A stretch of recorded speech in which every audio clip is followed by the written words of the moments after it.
Hello and welcome to Sarah. Soul Take it away. empowerment.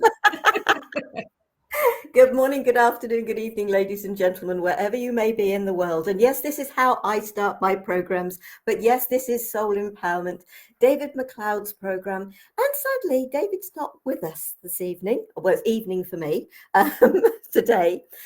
Soul Empowerment. I've got all of us here, Gail and Scott. And we're going to be talking about grateful for the storm.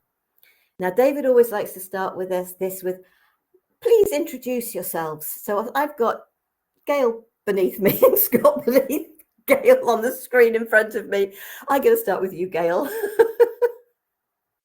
Thank you, Sarah. I'm Gail Nowak.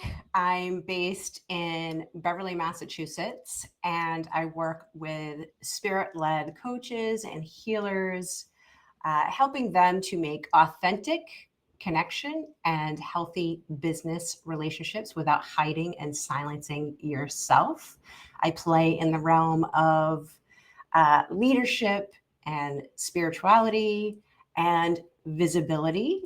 And I love being a part of this program, Soul Empowerment, because a lot of being an empowered soul on this planet is about showing up and claiming space and sharing our stories, sharing our perspective, and doing that in a way that's supportive. And that's what we're all about here at Soul Empowerment. Thank you, Gail. Scott. Hi, I'm Scott Holmes. I'm in Brockton, Massachusetts, which is the other side of Massachusetts of Boston from where Gail is. And I am an intuitive and energetic healer, which sometimes I wonder if healer is a misnomer. But what I do is I work with people to get them to find their story, what their soul story is, what is embedded deeply in their heart that has been covered over with everything that we've learned from growing up, society, from jobs, from expectations, to be able to find their real selves. And in doing the soul empowerment, and thank you, Gail, for bringing this up, and I love these conversations. These are not conversations you have on an everyday basis. For anybody that's listening, for anybody that will listen going forward, these are conversations that we have on a regular basis that we absolutely enjoy because we don't get a chance very often to be in a discussion in a space that is this safe, that is this free, that where there is this much trust and respect amongst the speakers. And it is part of what I do and look forward to in order to grow, in order to understand. I learn something new each and every time I listen. So not only are we teachers, not only are we advocates for people, we grow in these discussions ourselves. Bless you. Thank you, Scott. And finally, me. I'm Sarah Jane, and I'm actually in the UK in a not so little town called Bournemouth on the south coast. And complementary health therapist, alternative therapist. I actually, if you commented, Scott, I'm not a great believer in that word healer, because the only person I can heal is me. However, the energies that people like us bring can, when we offer them, they can help empower your own self-healing so that you are the one healing yourself. And it's something I feel very passionate about, is that we cannot do it for you.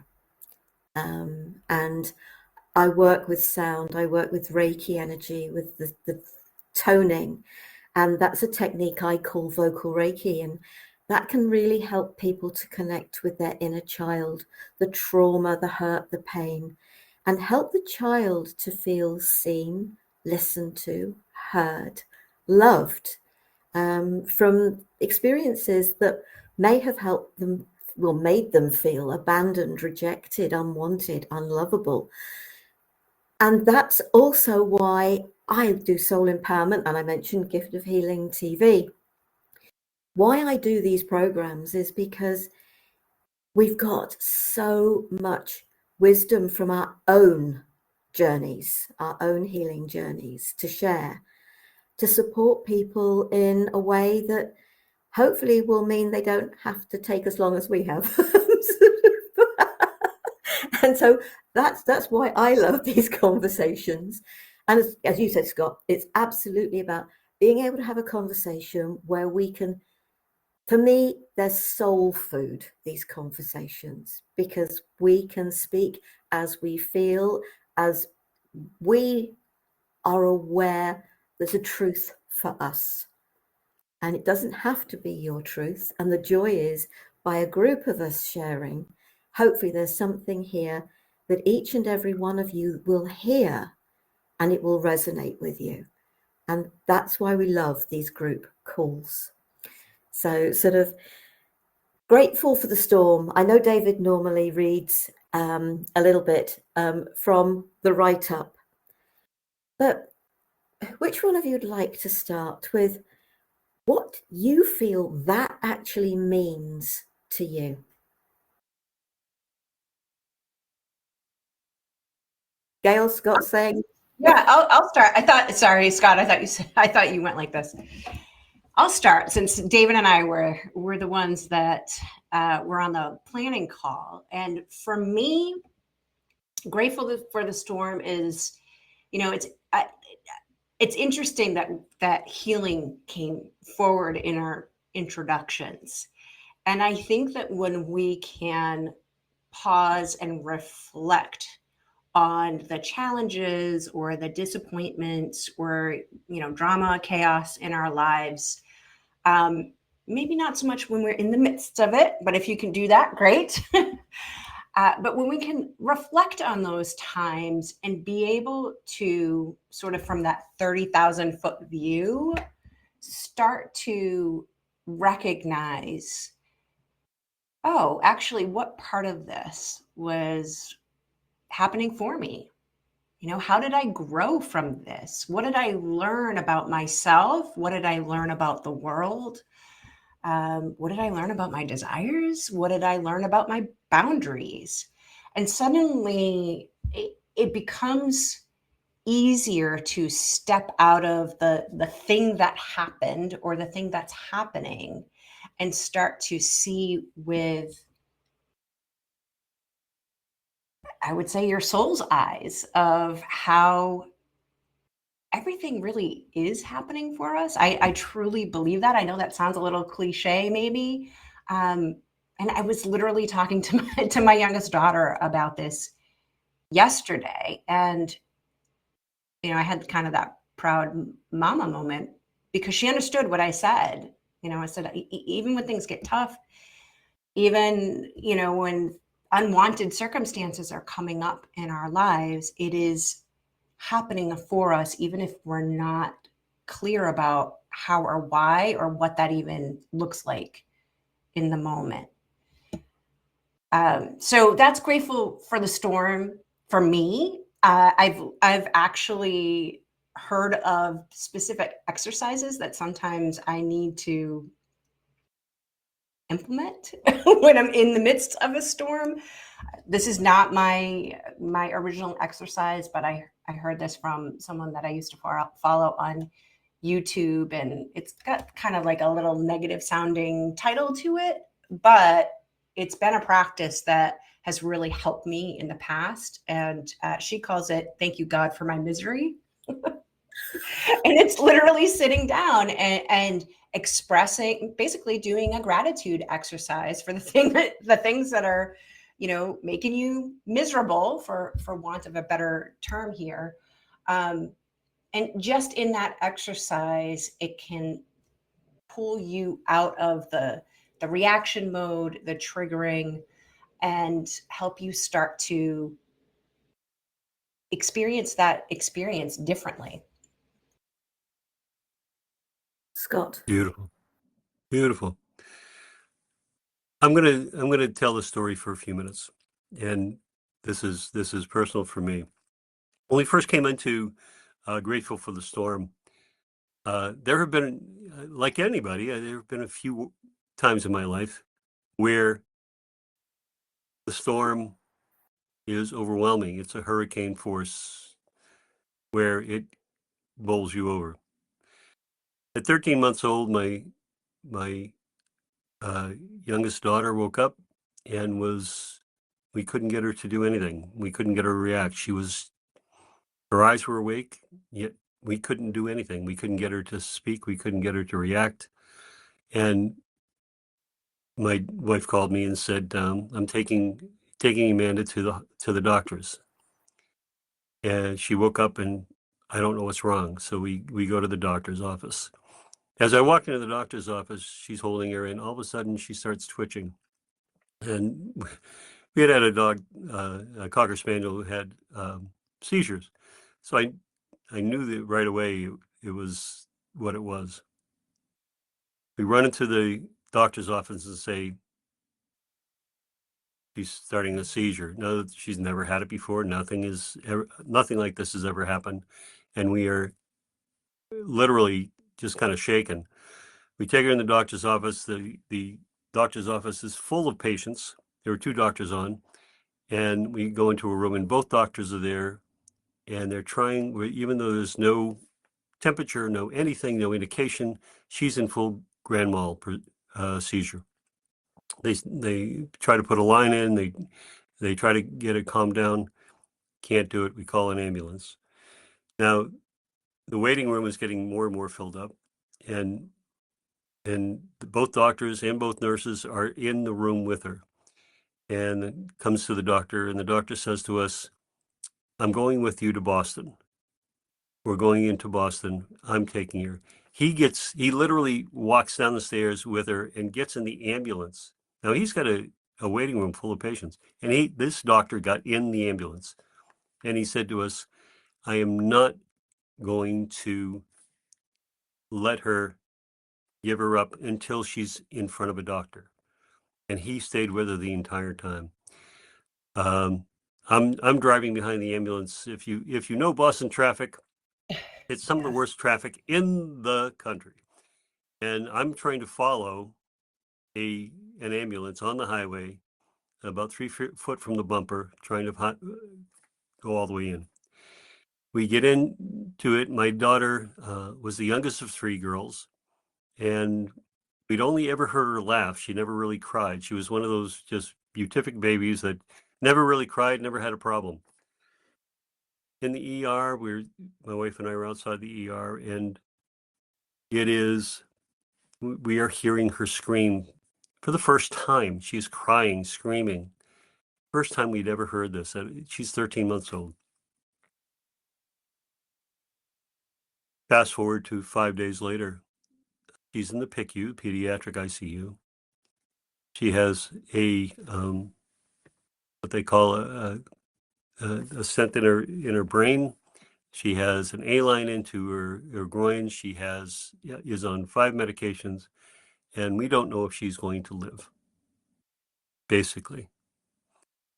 And if you've ever been in a PICU, a pediatric ICU, it's probably one of the scariest places I have ever been.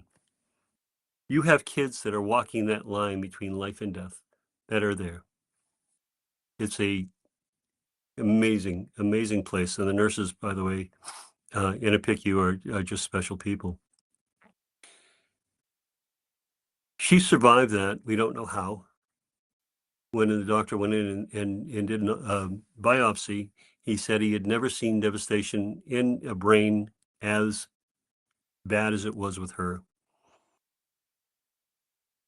That is a storm. That is a storm. And in the middle of that, I tried to find gratitude for anything. And I was grateful for the doctor. I was grateful for the hospital. I was grateful for my wife.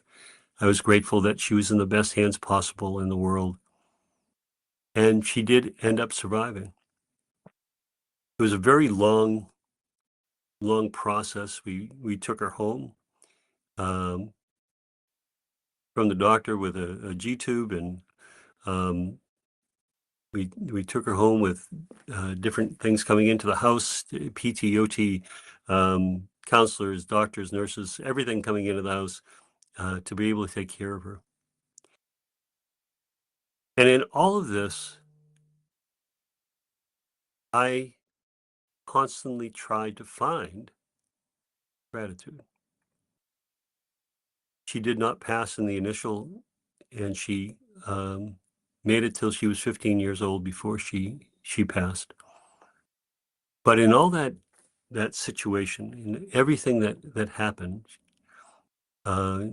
she basically had no use of her arms or legs. She couldn't eat, but she was still there. Her sisters could talk to her, and she would light up when her sisters were around. She could tell you what she liked and didn't like. She loves Disney movies. There were so many times she went into the hospital, and we didn't know if she was going to make it. And of course, we'd go into the hospital, we'd get home at 2 o'clock in the morning, we'd wake up, and we would walk in the next day and she'd be fine. And we would be absolutely just rolled over just from being a parent with a child who was sick. During all of that, my wife and I tried to find, even in the direst of circumstances, something to be thankful for, to hang our hat on. We had made many rounds of excursions into the Boston medical centers, from children's to floating to Mass General to all of them, depending on, and she was brought to different hospitals depending on who could take her. And we met some of the most incredible medical people. And in all of that, it taught me how to survive when things were at their worst at a very young age. In that, I lost my forever. I knew that I was not going to live forever. And that immortality of, especially of young men, I think, goes on. Sometimes I see men in their 80s who think they were immortal, right? But it taught me so much. I did so many things I would never have done, never thought I could do. It showed me strength that I had. It showed how much I could, with sometimes with 2 and 3 hours sleep, how I could function in the world, and what was important. And it showed me what truly was important in the life. And so when we talk about the storms and being in the middle of it, with Amanda, it lasted for 15 years, and then beyond, after just in grieving for her, it taught me so much about myself, what was important. You mentioned boundaries, what's important, how you see yourself, all of those things, all of that brought that so forward for me. Things that would have bothered me before never bothered me, because perspective was life and death, or somebody who did something silly. I used to say stupid, and I don't never use that word anymore. I don't like it. I just say, they did something really silly. Okay. And it makes it much different when there's a little more compassion in it. And it really changed the way I saw life. So viewing it hindsight, I see how much of myself was built I was 25 at the time when it happened, and how it shaped my life. And I'm really very grateful for that. In spite of everything that it cost me, it helped me be more and more of who I am today. So it's not to bring anything in it, but to shape that whoever is listening to this, that no matter what they're going through, no matter how horrific it might seem, there is always, first of all, it can always get worse, because don't ever ask me, oh, I don't know how this can get worse, because the universe will show you that it will get worse and can get worse. But also be grateful for anything around you, and holding on to that and grasping even the smallest thing. I am thankful for waking up this morning, even if it's just that that having that attitude, having that perception of your life really can change how you show up in life. So I wanted to, that's what came up for me when I heard about braving the storm and being grateful for the storm, and that storm really centered my entire world for those 15 years and beyond. And it allowed me to see who I could be and how strong I could be. So in that respect, I gained so much out of that experience. Thank you. Bless you, Scott. Thank you for sharing. I know that we've all had things, and some people will have experienced things worse, better, whatever. There is, when you're going through it, it's no better. And yes, I've had stuff going on in my life. And I don't know why, because when I say I don't know why about the stuff, the trauma of my childhood, I can look back at it and I can be so very grateful for it. Because without that healing journey that I've gone through because of it, I wouldn't be who I am today, where I am today, doing what I do today. But it was the wake up that had to get me to that place of feeling gratitude and finding who I was. So it took another storm to bring the first storm into perspective. And a childhood storm, children don't understand.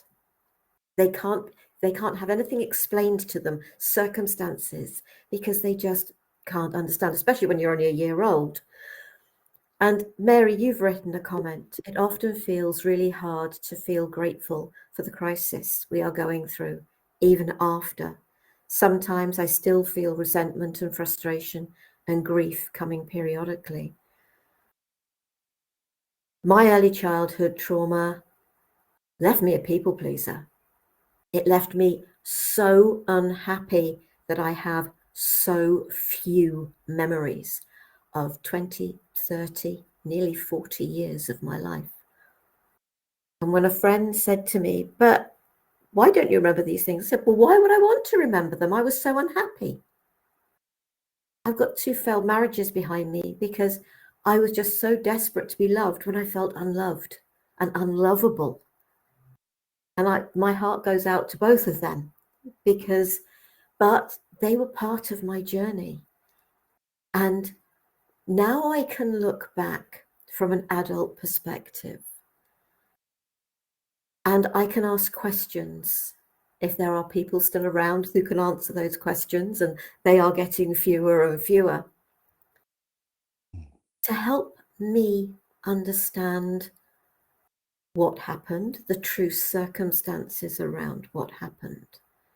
Because there are many things that are outside our control, they were out of your control, Scott, your wife's control. They were out of my parents' control. They are out of your control. And we have to do our best. Just, okay, where is my control within that? And that control is our control over our actions and reactions. And I do hear what you say, Mary, I really do. Resentment, frustration, and grief, yes, because if there's loss in there, and in feelings of rejection and abandonment, there is absolutely loss. There's grief. I felt I lost both my parents because of circumstances. My mother's still alive, but because of what I went through. But there's a saying about when you are angry, it's like holding a burning coal and expecting the other person to get burnt. It's like drinking poison and expecting the other person to die. Resentment and frustration are human experiences, yes, and we're here to have them. But how long do we wish to hold on to them for? And gratitude, but also forgiveness. And forgiveness is not necessarily about the other individual. I have forgiven myself for how I allowed what others did to affect me. But I can only do that once I start to understand more about it. But we don't always get the luxury of that. So is it a matter, Mary just put, really do want to let go of this? Is it a matter of letting it go, or just allowing yourself to work through it and release it? And I really do think there's a difference between the words letting go and releasing. Releasing is considerably more positive than letting go. Especially my family. Oh, don't talk to me about families. No, seriously. So, Scott, Gail, I've talked enough. No, Yeah. I'd like to add. you brought up, if I may, you brought up that within forgiving yourself. That's the hardest. That was always been the hardest part for me, is forgiving myself. I should have been better. I could have done this. I could have done that. You know, my decisions, and we talked about hindsight and how every decision that we make, we can look at it later and realize, oh, we could have made a better decision. But all of us, no matter where we are, no matter what the situation, in who we are at that moment, with all the information that we have, or what little information we have, we make the best decision we possibly can in that moment. And it's okay. And that's the forgiving, to be human. Yeah. Mm. Mary, I'm so glad that you're here for this conversation. And I really appreciate you, first of all, your courage to share what's going on. And Scott also, and Sarah, right? I mean, we've each had our stories of storms and multiple storms in our life. And I want to address your comment, several of your comments, Mary, and in particular, this piece around feeling your feelings, like also allowing yourself to feel your feelings.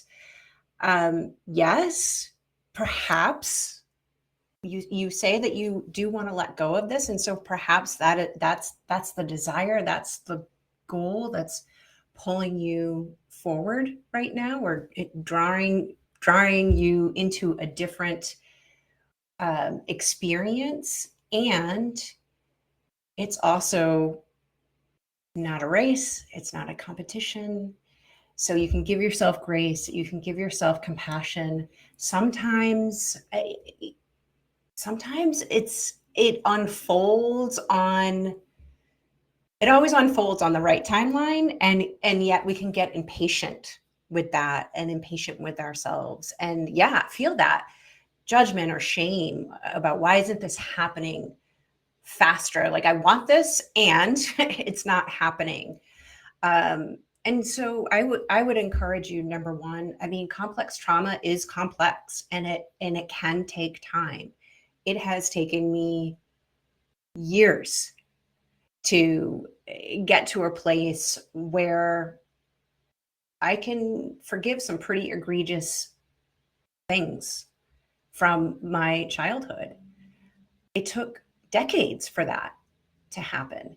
It also took getting really honest with myself about the fact that I was angry and I was resentful and I was hurt, and that I was grieving a childhood that I wanted and never had. And we can't necessarily get to that place I mean, maybe some people can. I don't want to project here, but I know for me, I could not get to that place of gratitude. I could not get to that 30,000-foot view until I voiced for myself how I was feeling. And I allowed myself to feel those feelings without the judgment and without the shame.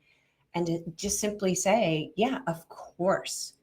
Of course you would be frustrated. Of course you would feel resentment of that. These are people who should care about me. And we always get to choose. And maybe right now, Mary, that's where you need to be at. Or maybe simply hearing this is like, yeah, I get to choose. I get to choose whether I'm going to hold on to this for now, right? If you're holding on to it for now, get curious about that. Maybe there's a reason for that. You don't have to judge yourself for that, right? It doesn't mean it has to be forever.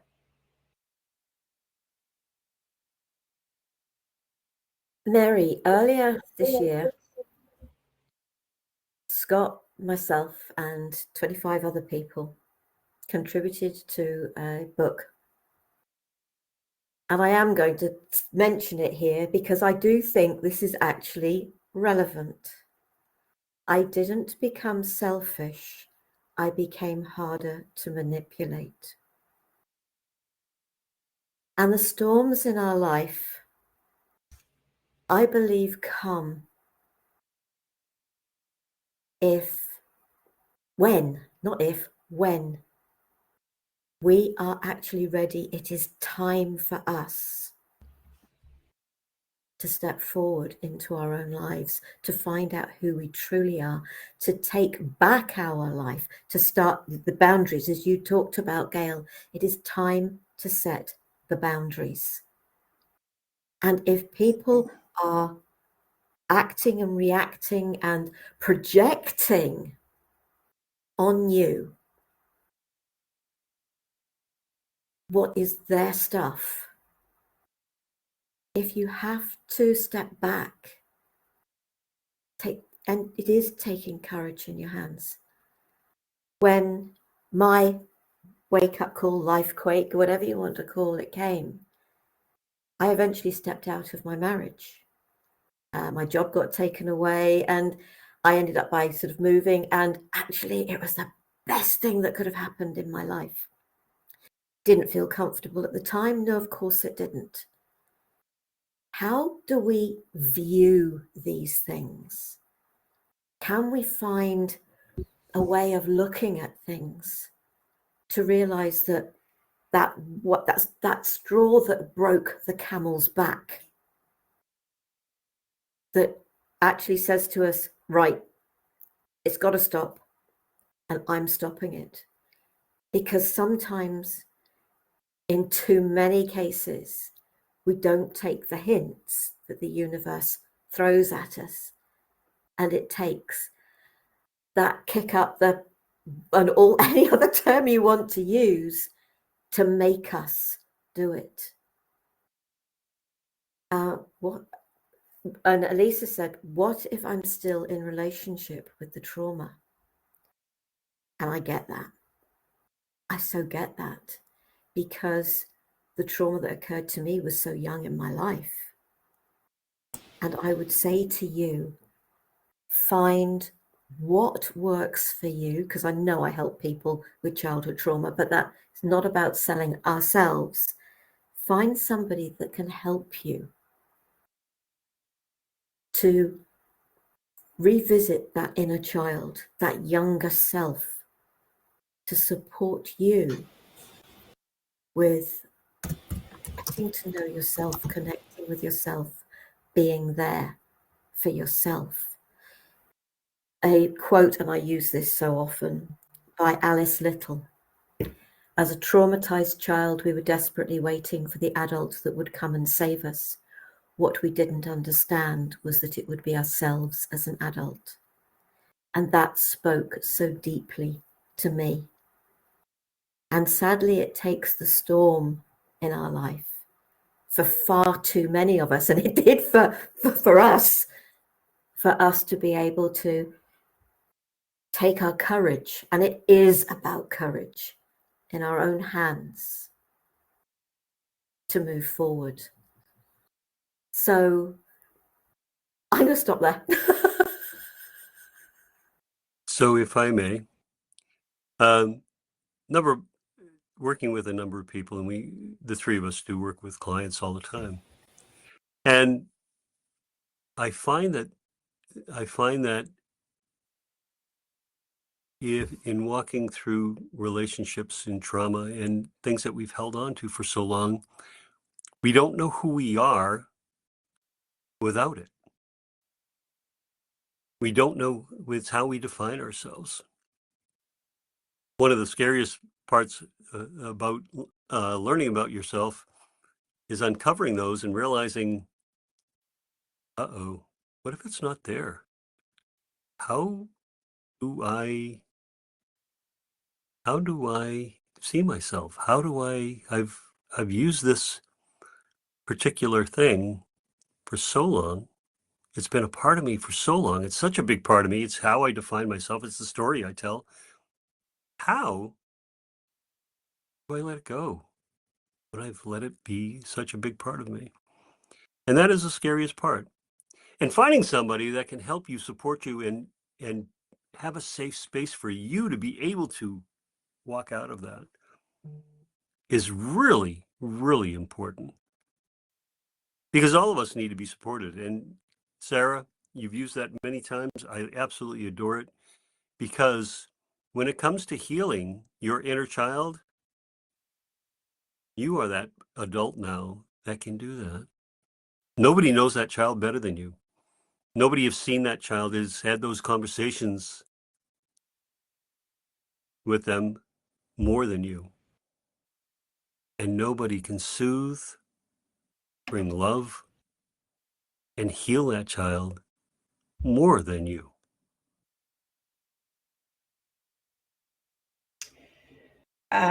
Thank you, Scott. And I'm watching the chat here, and Elise is asking, can she respond? Yeah, Elise, if you want to come on briefly. And I'm also seeing your comment here. What if I can't walk out of it safely? I think all three of us would say, do what you can to walk out of it safely. That would be the top priority. Not knowing the situation, and we may not be qualified. So, take all of this with a grain of salt.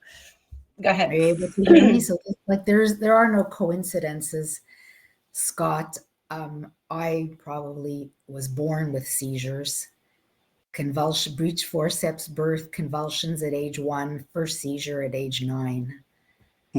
So it's been a very slippery slope when I feel like I'm in this catch-22 situation, because when I go sort of to see, okay, what's creating this, and I exceed my window of tolerance, I don't know what that is. I could have a grand mal seizure, whether it's EFT, practices like Reiki don't really hold. Neurofeedback has created grand mal seizures because you get too parasympathetic.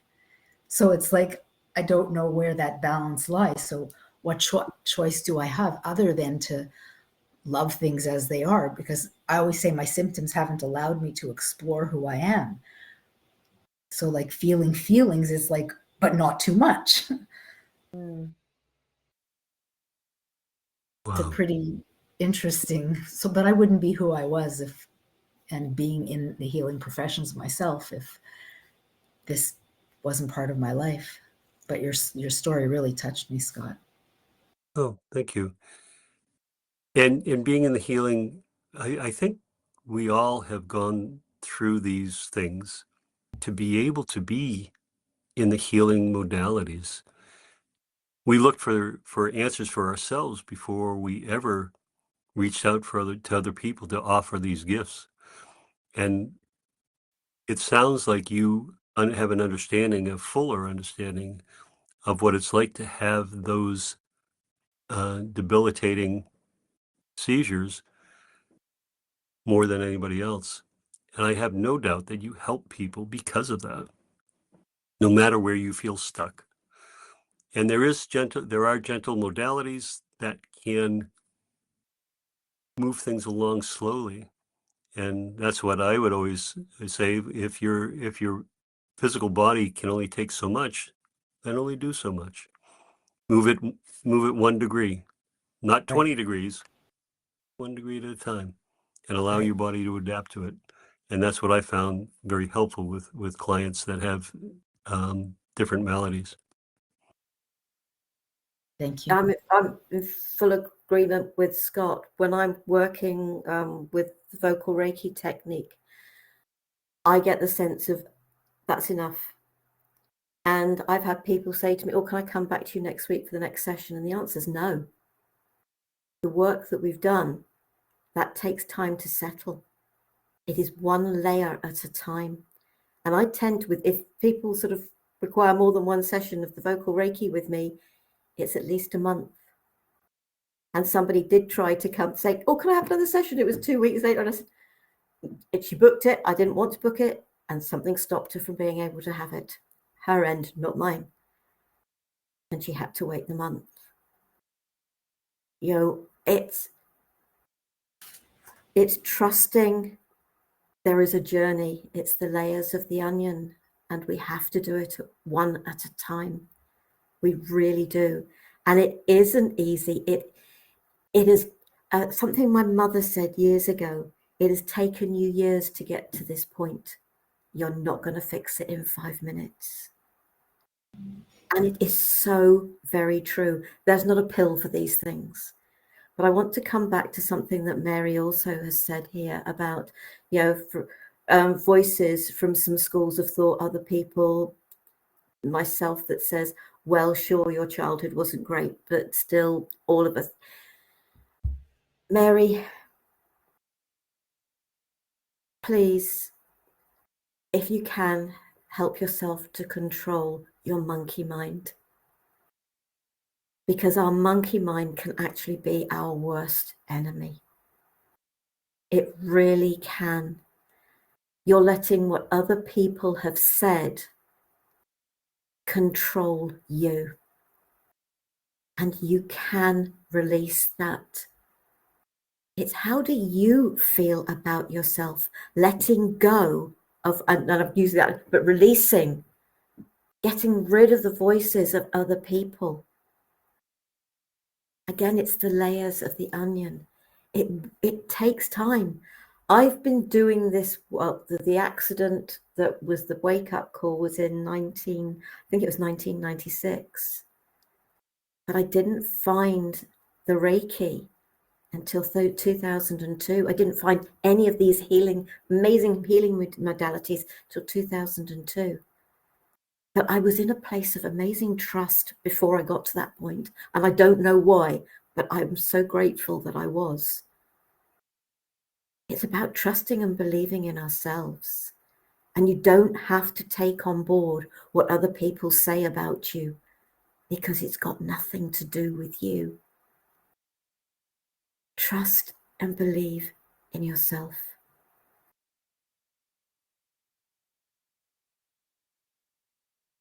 Have either of you got any thoughts about suggestions about releasing the fear around seizures? I don't have specific thoughts about that. I actually was going to pop in here with Mary for a moment. There's a lot. This conversation, this episode is, first of all, deep. So thank you both for engaging with us and asking the questions and sharing what's going on for you.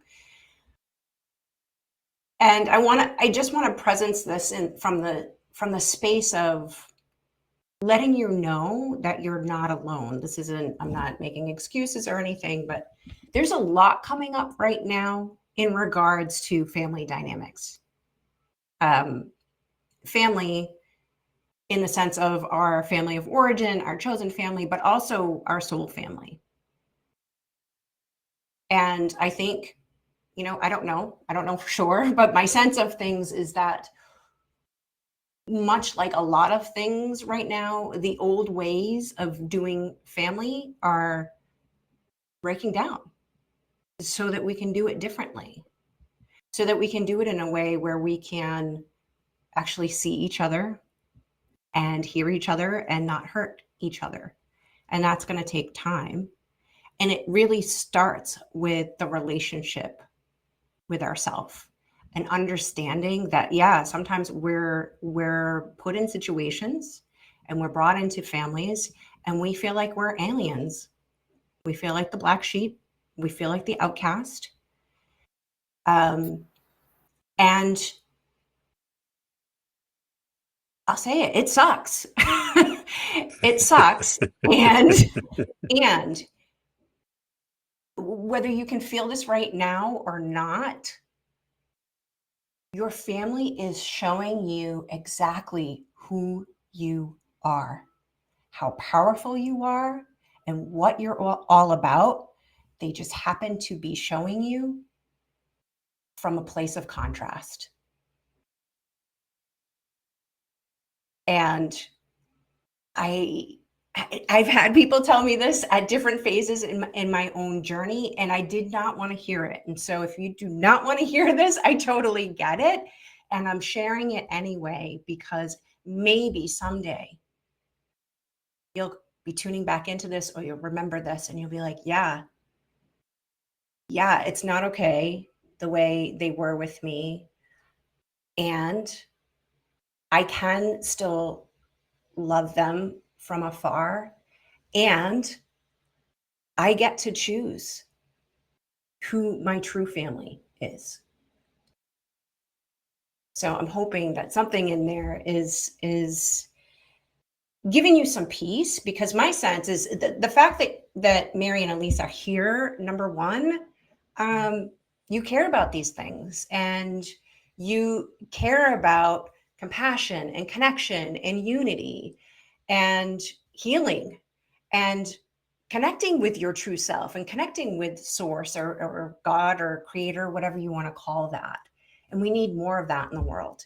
And your family or your friends or whoever it is that is creating the storm in your life, they're not you, and they're not in the same place, and they may never be. Or maybe they will be. Maybe you'll inspire them, but you're leading. You're leading. And so when it gets to those places where you're just so exhausted and tired and fed up, honor that, take care of yourself and remember who you are, that you're loving and you're creative and you're strong and you're sensitive and you're a beautiful soul. And you deserve to be around people who see that and revere that and treat you with respect. Scott. That is beautiful. Absolutely beautiful. Thank you, Gail. Greta Meeman had said, because you love them does not mean that they are necessarily a part of your life. And that happens. Disassociation with different members of my family. Do I love them? Absolutely. Do I care about them? Absolutely. But they choose not to be a part of my life. Being the black sheep, I've always had that feeling of distance anyway. So maybe it's a little bit easier for me. The releasing the fear on seizures. There are ways to do that. There are ways to be able to come down and no matter the fear. And for me, fear has always been about that feeling that comes up in your gut and then goes into your throat, and then you feel like you're nauseous and, oh, man, right? And then I look around and I see people who are doing that thing that I'm fearful of. And I'm saying, do they have that same fear? And they can do it. My goodness. If they can do it, I know that I can also. So while seizures are debilitating and they are scary as hell, whether you're on the inside or the outside, it's something that you can walk through in this life and just know it's a part of you. May not be able to change it. You may, depending on medication, anything else that goes on, any modalities. But what I have found is it's how I view it, how my perspective of what is going on. And that changes how I think about it, how I feel about it, how I walk through it. And that perspective change is so, so important. Sarah, what do you think? Fear, false evidence appearing real. And I love that. And there are times when people sort of, I've stood right on the edge of a cliff, and a very high one, on top of some of the highest peaks in this country. And it's just like, Sarah, and it's just like, but I had no fear of it. I wasn't afraid of it. And if you can be in that place, but at least you mentioned Reiki. I don't know whether you have learnt Reiki. My suggestion, I don't know whether you become aware that a seizure is about to start, but this is just a suggestion. It was a thought that came into my head. But if you are aware when a seizure is starting, my thought would be, why don't you open the Reiki channel for yourself? As practitioners, how often do we open the channel for ourselves? Now, I teach this, and I teach what I do for myself. I open the channel for myself every single day. For my food, and for me, I absolutely do. I don't teach and don't share what I don't do for myself. I've got a metal spiral staircase in my home, and my bedroom is up at the top of that, and I have fallen down those stairs. And I've been very lucky not to hit head, not to break anything. But on one particular occasion, I had bruises from here to here, sort of bruises on my legs that were sort of bigger than my hands, and I've sprained ankles. I do it all the time.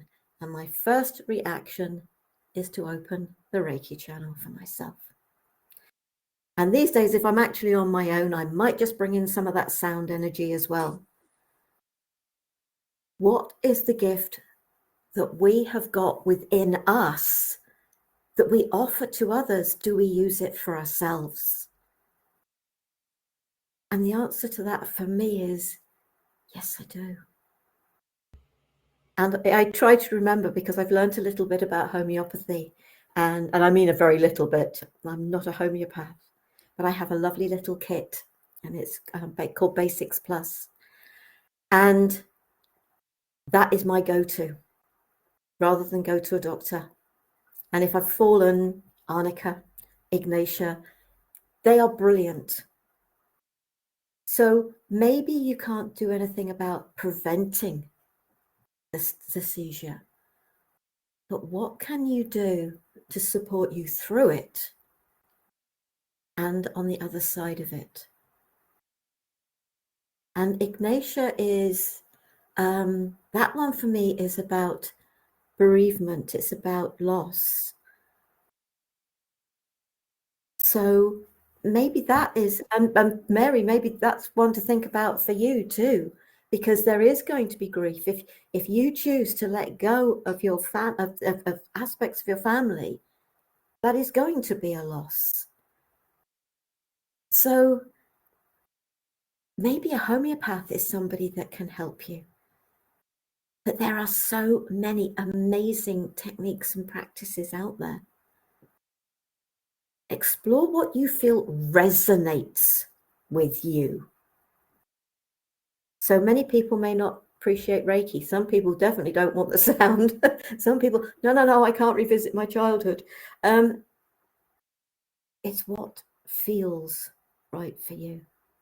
And to me, it is always about the feeling.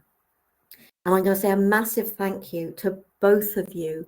And I hope that what we have shared here in this program not only has touched your lives, because we're not going to read out everything that both of you have written, but has touched the lives of those of you that have listened to this, to the 3 real people sharing here, and the 2 very real people who have been so open in asking questions. And I'd like to say a massive thank you to both of you and to all of you that listen. And I haven't got much longer I can be here, but I am going to say sort of Gail and Scott, who would like to go next? After you do. So I love that you are encouraging our listeners to find what resonates. I think one of the beautiful things about the world that we live in today, as challenging and stormy as it sometimes is that we have so many choices. We have so many resources. I know when things feel dark and heavy, maybe it doesn't feel that way, but there are an abundance of resources available for us.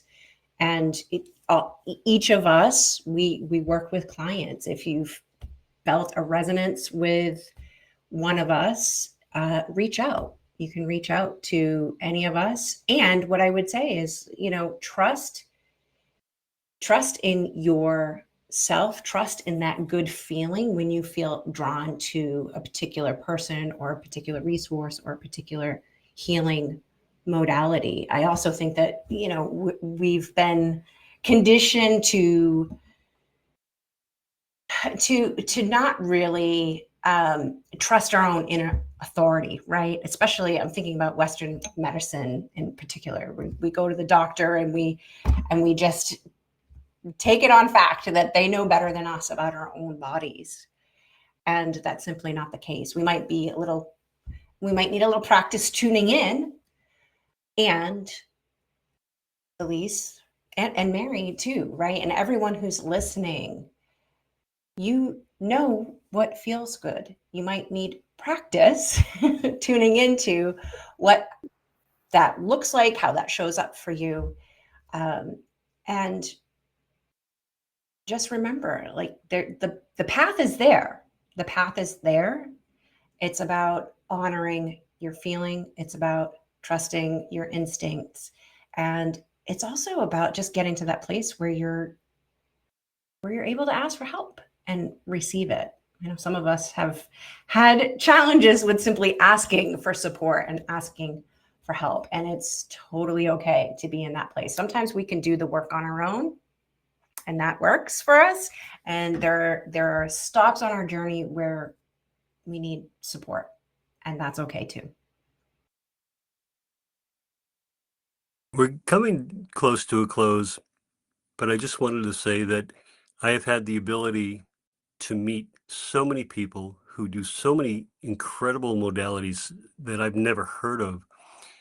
And in finding and giving people tools to be able to heal themselves. Sarah is a wonderful collector of people. Sarah has talked to so many people through the years with so many different modalities, people who look at things so differently. And if anyone out there is looking for an answer, your answer, the kind of a shepherd on your pathway to wherever you're going, we have this thing called the internet, and we have all of these applications that bring us to places we never had access to before. Take advantage of that. Be curious.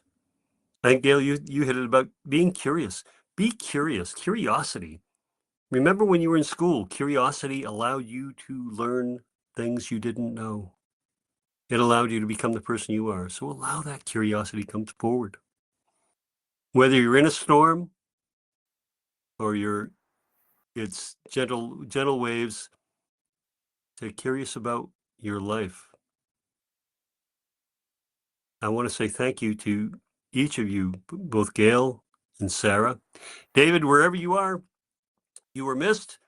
And I hope we took guardianship of the program as well as you could, as well as we could.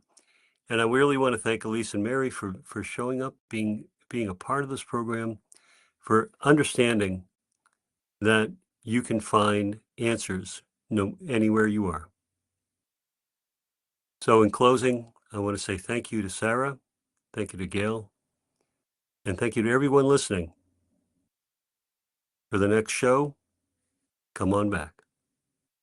Thank you. Namaste.